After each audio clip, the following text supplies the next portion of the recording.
Fala galera, sejam bem-vindos a mais uma videoaula aqui do nosso canal do PET Mecânica UFES. E hoje nós vamos estar dando continuidade à nossa disciplina de Mecânica 3, Cinética dos Corpos Rígidos, e vamos terminar a nossa revisão sobre partícula, dando início à parte de dinâmica. O que acontece na parte de dinâmica? A dinâmica, ela continua envolvendo o movimento da partícula, só que agora é abordado o que, no nosso caso? São abordado o estudo das forças e qual o efeito dessas forças quando elas atuam sobre as partículas.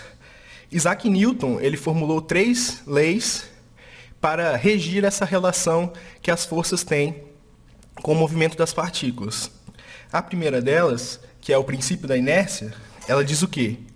Que se um corpo ele está em repouso, como essa partícula aqui, ou ele está em movimento retilíneo uniforme, ou seja, com V constante, esse corpo tende a permanecer em um desses dois estados, a menos que uma força haja sobre ele. Então, se eu vier e colocar uma força aqui, sobre essa partícula, ela tende a iniciar o movimento. Por quê? Porque é fornecido energia através dessa força por esse corpo. A força ela é uma entidade física capaz de alterar o movimento das partículas. Então, se a gente fizer uma força sobre essa partícula ou sobre essa partícula, a gente vai alterar o movimento delas. Essa aqui vai passar a se mover e essa aqui vai ter uma mudança na direção e no módulo da sua velocidade. A segunda lei de Newton, ela diz que a força o somatório de todas as forças atuando sobre um corpo é igual à massa total desse corpo vezes a aceleração desse corpo. Lembrando sempre que isso é tomado vetorialmente. Então, por exemplo, vamos supor essa partícula aqui que tem 3 forças atuando sobre ela. Se nós fizermos o somatório vetorial dessas 3 forças, nós vamos conseguir descobrir aonde está a força resultante. Vamos descobrir onde está a força resultante atuando sobre essa partícula. F1, F3 e F2. Então, a nossa força resultante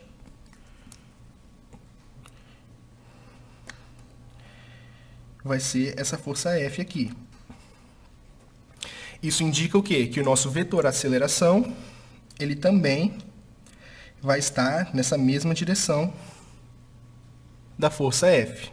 Então, o que acontece? Nós podemos também projetar essas forças em direções quaisquer, e o somatório de forças ele pode ser feito por uma determinada direção. Por exemplo, o somatório de forças pode ser feito na direção x. Isso tem que ser igual a massa vezes a aceleração em x.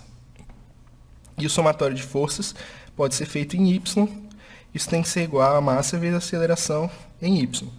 Se a velocidade do corpo for constante, como nós vimos lá na parte de cinemática, que A é igual a dv dt,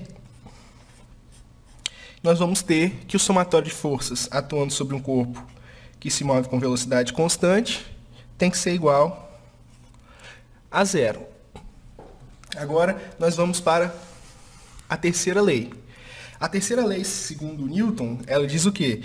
Que a todo corpo que atua uma força, corresponde uma reação no corpo que está fazendo essa força sobre ele. Por exemplo, vamos supor que a gente faz uma força F sobre essa partícula. E essas duas partículas estão ligadas por uma corda tensionada.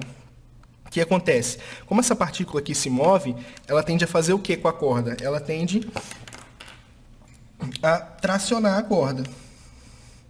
Ou seja, tem uma tensão aqui puxando essa corda para frente. Então, essa corda ela acaba puxando essa outra partícula aqui com essa mesma tensão.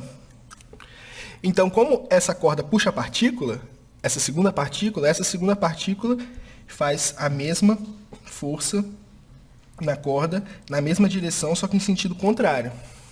E por fim, essa mesma tensão aqui, atuando no sentido para a direita da corda, ela vai atuar para a esquerda na primeira partícula. E então, nós temos um par aqui de ação e reação, que é o que diz a terceira lei de Newton. A segunda lei de Newton, ela nos diz que força é igual a massa vezes aceleração. Como nós vimos lá na parte de cinemática, a aceleração ela pode ser definida como a derivada da velocidade com o tempo. E nós podemos escrever a derivada da velocidade com o tempo utilizando a regra da cadeia que é aprendida lá em cálculo. Isso pode ser escrito também como dv ds vezes ds dt. Certo? Então, se nós pegarmos isso e substituirmos aqui na equação da segunda lei de Newton, nós vamos ter o quê? Que F é igual a m dv ds vezes ds dt. Só que, por definição, quem é ds dt? ds dt é a própria velocidade. Então, F é igual a m v dv ds. Se nós isolarmos ds, nós temos que f ds é igual a m v dv. Integrando isso entre os instantes 1 e 2, os instantes não, as posições 1 e 2, e as velocidades 1 e 2, nós temos o quê?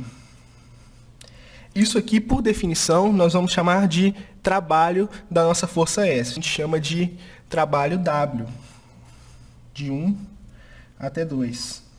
E esse trabalho é igual a quem? É igual a mv2 ao quadrado sobre 2 menos mv1 ao quadrado sobre 2. Isso aqui nós vamos definir como sendo a energia cinética no nosso corpo num dado instante. Então, o trabalho realizado por um corpo entre os espaços 1 e 2 é igual à variação da energia cinética desse corpo durante o período que esse trabalho é realizado. Então, essa é uma forma mais simples de descobrir qual vai ser a velocidade do nosso corpo utilizando as equações de forças, as equações de dinâmica. Bom, para a aula de hoje é isso, galera. Se você gostou, deixe seu like, curtam nossos vídeos no nosso canal e se inscrevam. Obrigado por assistirem e até o próximo vídeo.